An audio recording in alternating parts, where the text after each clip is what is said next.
Hello everyone. I've spent a few weeks repairing and getting very familiar with this H-111 organ. You might have seen my previous video where I made a journal of all the various repairs that I had done to this instrument. This video is about making all of the adjustments to the organ and shows how to actually do that. You can't really do any of this until everything's working. So there's really not much point in trying these steps until you've gotten every issue fixed. To do these measurements, I have a digital multimeter. This is a Fluke 8060A. It's old, but it works. You just need something that's capable of measuring dB, DC voltage, and AC, RMS voltage. If you have all that, it should be good. Most digital multimeters will do that, but make sure that it does AC, RMS voltage. You also, of course, need most of the back covers off. So, I have the covers off of the solid state electronics to make the necessary adjustments. And there's also some other steps that aren't really in the service manual. I want to talk about the bass channel. On the amp off to the right, there is a bias pot adjustment that's only for the bass channel. It's used to balance the negative voltage that's applied to the 7591 tube grids.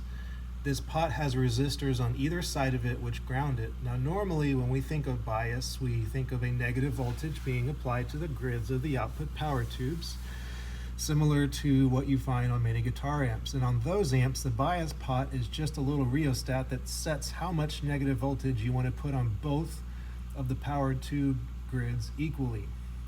And there's usually no grounding on both ends of that rheostat to balance anything. But you really can't change the amount of negative voltage going to each individual power tube.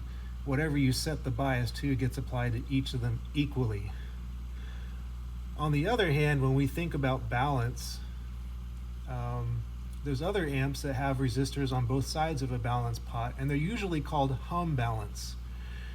Even still, those pots are usually wired to the cathode of the output tubes. So how do those work? Well, the hum balance pots are supposed to minimize the amount of 60 Hertz hum being picked up from the tube filaments, with the idea being that if the cathodes are conducting the same amount of current, like they're balanced, if it's a true push-pull amp, that hum should cancel out. So we find this sort of thing on amps like the Hammond A039, which is found on the A100 series organs, and we also find this thing on many hi-fi tube amps, such as the Magnavox 8802. But this bias pot is neither a cathode hum balance pot, nor is it just a raw bias level adjust pot. It's attached to the grids, but it's balanced on both sides to ground, so it's called bias. And it really doesn't let us set how much bias, but it does let us balance how much bias is being sent to each tube, more or less. Now, the service manual doesn't actually say how to adjust this or what the goal is. I think maybe the goal might be to adjust this until 60 Hertz hum is minimized, and we can try that, but it didn't really make any difference to me. If that were the goal, it would only be effective for hum that comes out the bass channel. So the service manual does have a table for step 7 that tells you to adjust hum level. I think that's a typo. I think that's supposed to say harp level. Anyway, we're gonna get to that later. For now, I'm gonna measure the grids of the 7591 tubes and make sure they're equal. We have negative 13.8 and we have negative 13.9, so that's pretty dang close. If we needed to adjust it, we would simply turn this bias pot right here, and we're gonna just go for, these are brand new tubes. I put new tubes here in the 7591s, and I'm going to set them to have equal bias and hope for the best. Next, before we move on to any adjustments, we have to check the vibrato drive bias.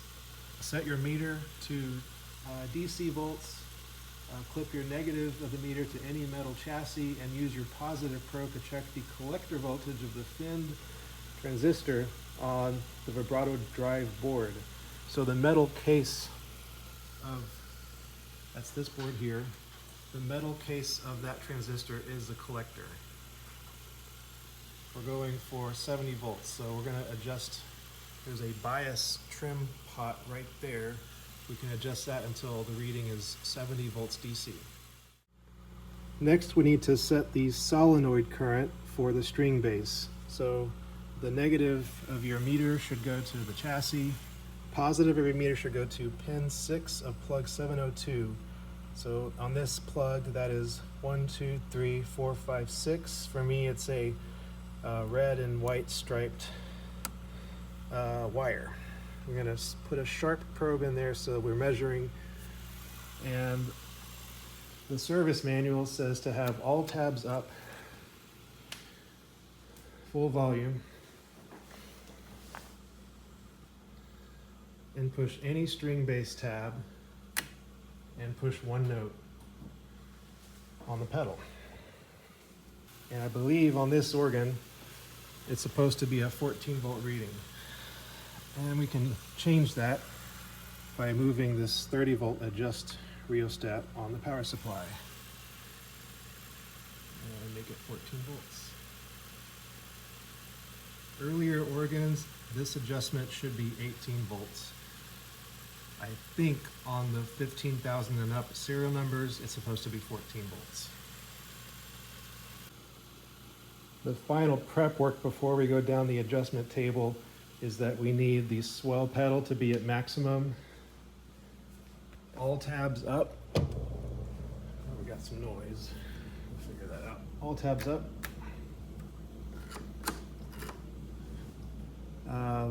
Reiteration rate at its maximum. It tells us to turn the percussion level and the pedal level to their maximum. On the post 15,000 organs, these little trim pots for percussion level, turn it clockwise, that is the maximum volume. But on the pedal preamp, the pedal level, it's opposite. If I turn this all the way clockwise, we're not going to hear the pedals. So I'm going to turn it about, I don't know, halfway and start there. For step one, we're measuring channel B output level. So our meter is clipped across speaker for channel B, and we're measuring AC voltage. We are playing B natural preset upper manual, 4th drawbar all the way out, and note 25. The expected reading is 0.54 volts RMS.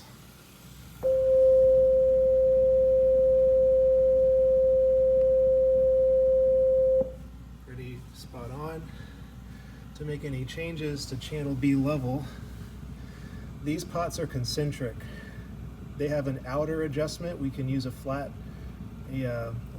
wide bladed flathead screwdriver to turn it. And there's also an inside pot that you use a thin head screwdriver to turn for the tone control output. We're not changing the tone control output. This is for the main speaker output. So we would use a wide head screwdriver to adjust that pot. Step 2 is the same thing as step 1, but we're adding vibrato to the upper manual. We also want that to be 0.54 volts RMS.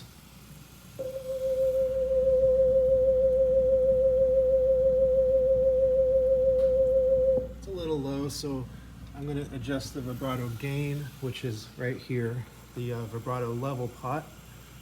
Adjust that until we reach 0.54 output. Step 3 is adjustment of our tone control. We're going to turn off vibrato, and instead of the fourth drawbar, we're going to use the 9th drawbar, and we're going to play note 49, which is this tone here.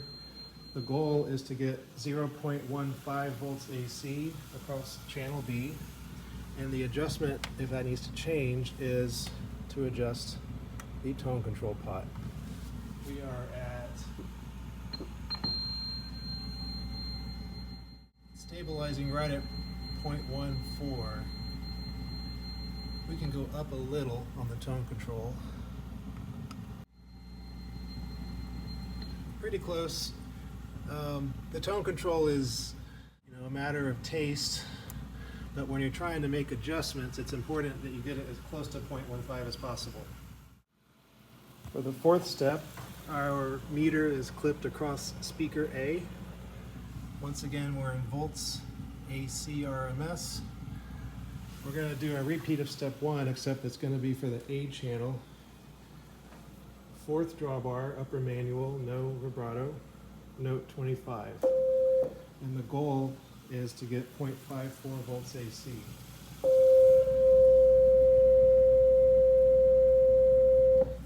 Need to go up a little bit to adjust channel A. It's this pot right here. And once again, we're using a fat flathead screwdriver to adjust the outer pot because this is a concentric pot. Step 5 is adjusting the bass channel level, where our meter is going to be clipped across the bass channel speaker, measuring volts AC RMS. We're on the upper manual, B natural preset, first drawbar, note 25, and the goal is to get 1.5 volts AC. Adjustment of this level is made on the far right pot of the amp. That's your bass channel level. Next, we're adjusting reverb level. We have our meter across speaker A, measuring volts AC RMS. Upper manual B preset. Our registration is 00060708000. We're playing notes 13, 14, 15, 16, and 17. And measuring the AC output across the speaker. And next we turn on reverb 1 and 2, doing the same test. We want the same reading. Earlier I got 1.4 volts AC, so we're going to play those same notes and see what we get.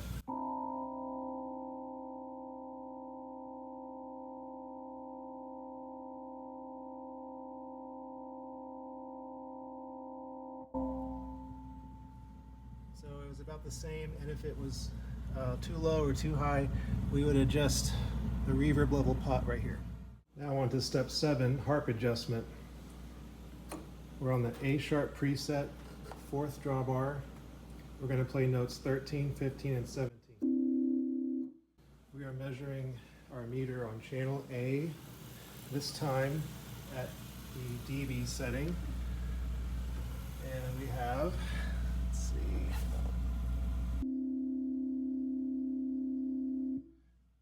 negative 1.4 dB. And we're going to try to get the same reading when harp is on.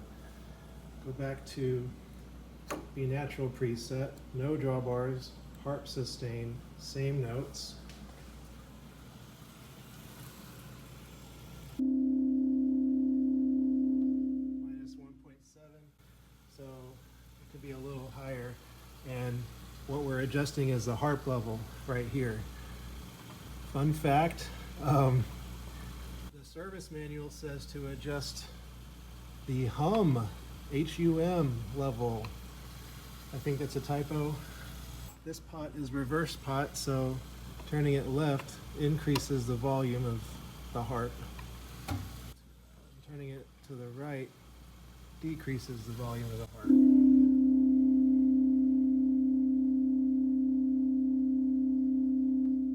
Okay, close enough. Step 8 is adjustment of percussion cutoff.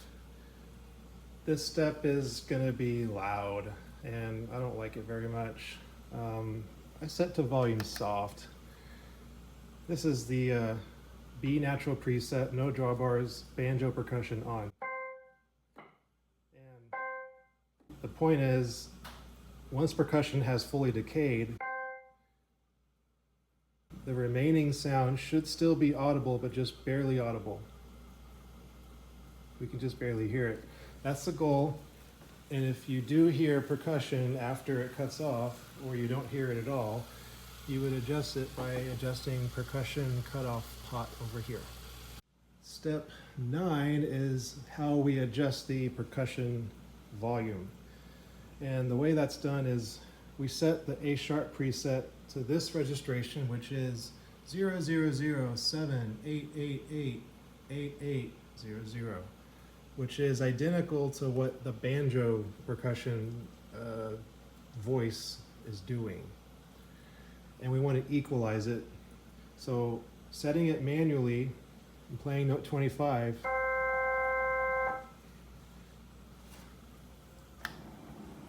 it's going to be loud, so I don't really like that very much, but oh yeah, second voice needs to be down as well. Note 25 on drawbars, the same note with just the banjo. Okay, obviously percussion is way too loud, so I'm going to turn it down. We want it to be equal. Our meter is still across speaker channel A, and we're measuring dB level. Turn this down. Still incredibly loud. We're going to adjust the percussion cutoff until they're equal.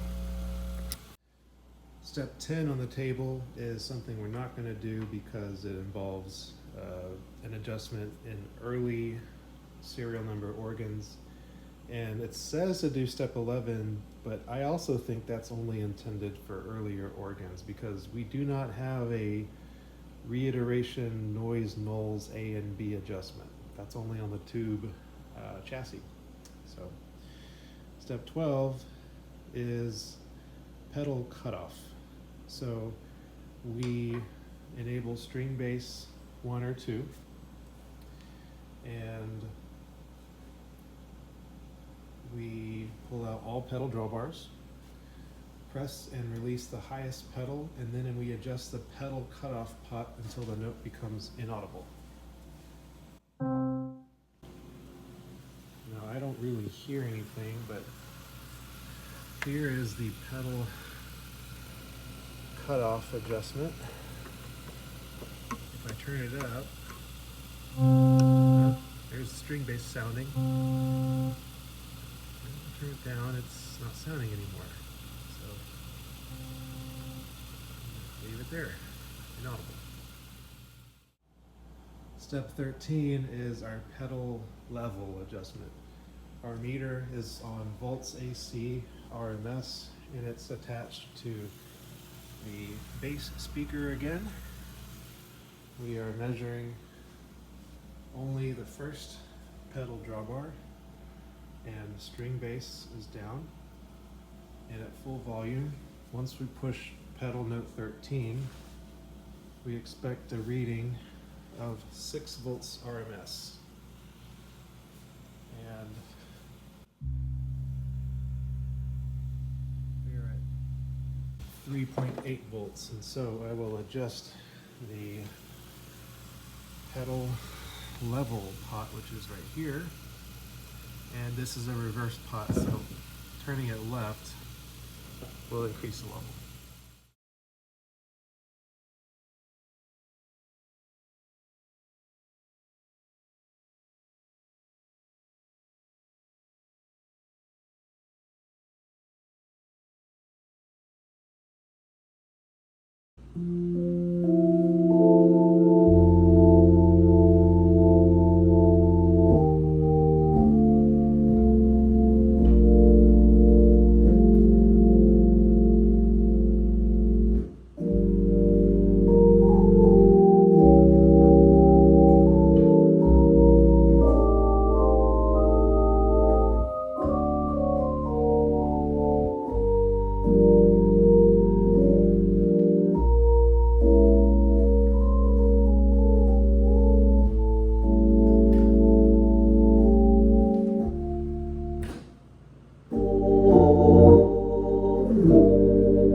Thank you.